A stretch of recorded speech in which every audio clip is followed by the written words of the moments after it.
Assalamualaikum warahmatullahi wabarakatuh. Ismi Al-Batrik Maizontara. Huna saubayinu ilaikum jami'a al-makna majaz al-kinaya. Satakalam bil lughatil Indonesia. Baik, di sini saya akan menjelaskan tentang majaz al-kinaya.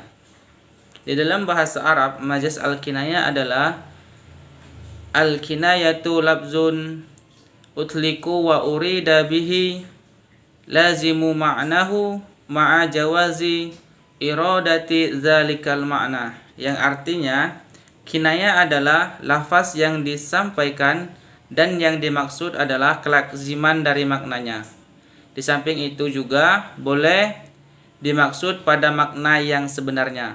Nah, di sini saya akan memberikan contoh pada surat Al-Lahab. Wa mra'atuhu hammalatal hatab, dan istrinya Abu Lahab adalah pembawa kayu bakar. Nah, di sini dimaksudkan istrinya dari Abu Lahab itu bukan pembawa kayu bakar, melainkan dia adalah seseorang yang suka menebar kebencian, fitnah, dan lain sebagainya. Baik, langsung ke selanjutnya, macam-macam majaz kinayah. Nah, dari macam-macam majaz kinayah ini sendiri dibagi ke dalam 3 bagian. Yang pertama adalah kinayah as-sifah, kinayah dari sifatnya. Nah, kinayah as-sifah ini sendiri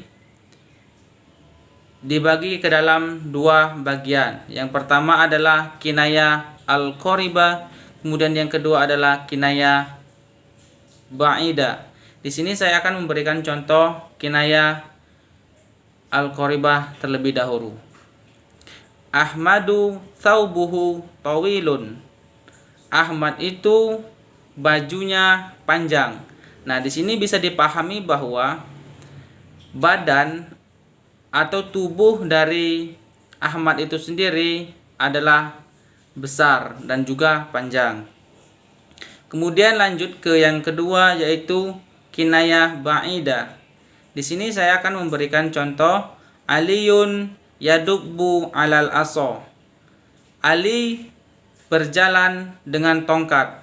Nah, di sini kita bisa pahami bahwa seseorang yang berjalan dengan tongkat adalah seseorang yang sudah tua dan juga sudah rapuh. Seseorang yang sudah tua dan juga sudah rapuh.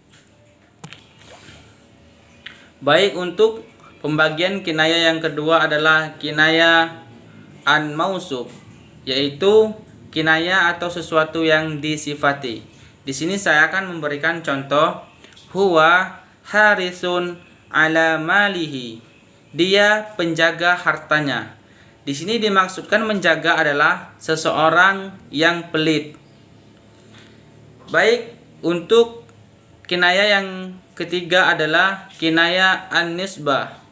Kinayah an-nisbah ini sendiri adalah disebutkan sifatnya tapi tidak disandarkan kepada zat yang memiliki sifat tersebut, tetapi kepada sesuatu yang berkaitan erat dengan kemestian dari zat tersebut. Di sini saya akan memberikan contoh, al-majdu yatsba'u zillah. Kemuliaan mengikuti bayangannya. Nah, di sini sifat dari zillah ini sendiri kembali kepada al-majdu, yaitu kemuliaan. Kemudian tujuan dari kinayah. Tujuan dari kinayah sendiri di sini saya memberikan 5 tujuan. Untuk yang pertama yaitu bertujuan untuk menjelaskan. Di sini saya akan memberikan contoh, qara'a Ahmadu sinnahu. Ahmad menghentakkan giginya. Menghentakkan di sini yaitu menjelaskan bahwa Ahmad itu sedang marah. Kemudian tujuan yang kedua adalah meringkas kalimat. Di sini saya akan memberikan contoh, Ahmadu mahzulul fadili. Ahmad itu kurus anak sapinya.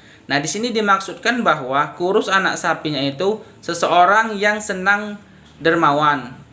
Kenapa diidiomkan ke anak sapi yang kurus karena anak sapi itu selalu diperas susunya. Nah, di sini dimaksudkan adalah seseorang yang dermawan. Kemudian tujuan yang ketiga adalah menghindari ungkapan jelek. Nah, di sini saya akan memberikan contoh huwa tsaqilu as-sami'i. Nah, di sini dimaksudkan bahwa dia berat pendengarannya. Berat pendengaran di sini adalah diartikan sebagai seseorang yang tuli. Kemudian tujuan yang keempat adalah memelihara kesopanan. Di sini kita bisa ambil contoh yaitu lamastum an-nisaa. Lamastum an-nisaa. Kalian menyentuh perempuan. Menyentuh perempuan di sini adalah dimaksudkan adalah berhubungan suami istri. Kemudian tujuan yang kelima adalah menyembunyikan. Misalkan di sini saya akan memberikan contoh ahlud dar, yaitu penghuni rumah. Penghuni rumah ini dimaksudkan adalah seorang ataupun istrinya yang berada di dalam rumah tersebut. Baik, untuk materi yang kedua di sini saya akan menjelaskan tentang majaz isti'arah. Di dalam pengertian bahasa Arab yaitu hiya tashbihun huzifa ahadu torfaihi fa'ala fatuha al-musyabbaha daiman. Yang artinya isti'arah adalah tasbih yang dibuang salah satu tarafnya. Maka alaqah adalah musyabbah ataupun unsur kesamaan selamanya. Nah, di sini saya akan memberikan contoh ra'aitu asadan fil minbari. Di sini yang diambil adalah asadan. Asadan di sini adalah sesuatu yang disembunyikan ataupun sifat dari seseorang yang pemberani yaitu Umar. Kemudian di sini saya akan memberikan contoh dari rukun isti'arah. Rukun isti'arah ini sendiri dibagi menjadi 3. Untuk yang pertama yaitu musta'ar minhu, yaitu kata yang dipinjam darinya atau musyabbah binya. Kemudian yang kedua adalah musta'ar lahu, kata yang dipinjam untuknya atau musyabbahnya itu sendiri. Kemudian yang ketiga adalah musta'ar. Musta'ar di sini adalah sifat yang dipinjamkan. Bisa kita ambil contoh tadi, ra'aitu asadan fil minbari. Yang diambil adalah asadan. Nah, asadan ini sendiri sebagai musyabbah binya ataupun kata yang dipinjam darinya. Kemudian musyabbah ini sendiri memiliki sifat yang diambil dari singa yaitu sifat yang pemberani. Kemudian yang ketiga adalah pembagian dari isti'arah. Pembagian dari isti'arah bisa dilihat dari segi korinahnya. Dari segi korinahnya, pembagian isti'arah ini sendiri dibagi atas 2 bentuk. Yang pertama adalah isti'arah ini sendiri dibagi atas 2 bentuk. Yang pertama adalah isti'arah tasrihiyah, kemudian yang kedua adalah isti'arah makhniyah. Di sini saya akan menjelaskan terlebih dahulu yaitu isti'arah tasrihiyah, yaitu tasbih yang dibuang musyabbahnya. Di sini saya akan memberikan contoh tola'al badru alaina. Kata al-badru di sini adalah telah datang kepada kami bulan purnama. Nah, al-badru di sini dimaksudkan adalah Muhammad. Muhammad ini sama-sama memberikan cahaya. Jadi kata Muhammad itu dibuang diganti dengan al-badru. Kemudian yang kedua adalah isti'arah makhniyah. Isti'arah makhniyah ini adalah saya akan memberikan contoh was-subhi idza tanaffas. Dan subuh ketika bernapas. Tidak mungkin kan subuh bernapas. Nah, di sini dimaksudkan kata yang dibuang asalnya yaitu as-subuhu kal insani, yaitu orang yang bernapas di waktu subuh. Kemudian isti'arah dilihat dari segi pembentukannya juga dibagi atas 2 bentuk. Yang pertama adalah isti'arah asliyah dan kemudian yang kedua adalah isti'arah tadha'iyah. Yang pertama di sini saya akan memberikan contoh dari isti'arah asliyah, yaitu berupa isim jamid. Di sini saya akan memberikan contoh ra'aitu asadan fil fasli. Asadan ini sendiri merupakan isim jamid. Kemudian yang kedua adalah isti'arah tabaiyah, yaitu berupa isim jamid ataupun fa'il. Nah, di sini saya akan memberikan contoh gharrada asyairu biqasidatin.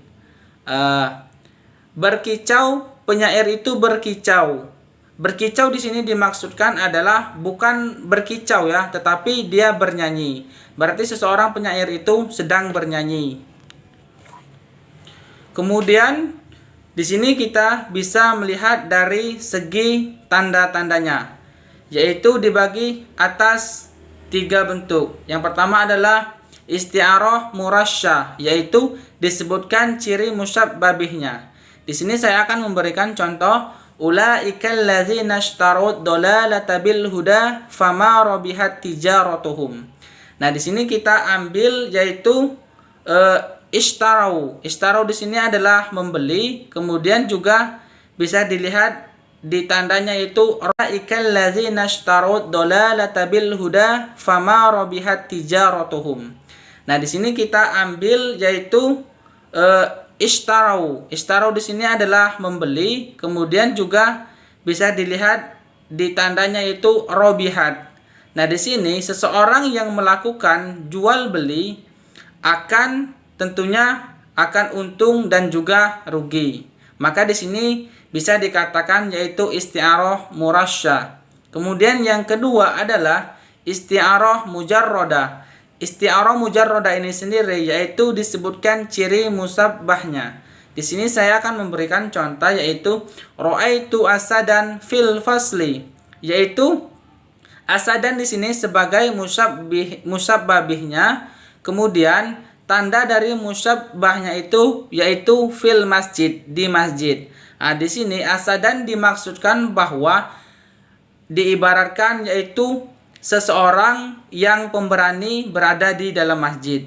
Nah, di sini disebutkan ciri dari musabbahnya yaitu fil masjid. Maka hal demikian masuk ke dalam isti'arah mujarrodah. Kemudian yang ketiga ataupun terakhir yaitu isti'arah mutlaqah, yaitu tidak disebutkan tanda musabbah ataupun tanda musabbah bihnya itu sendiri.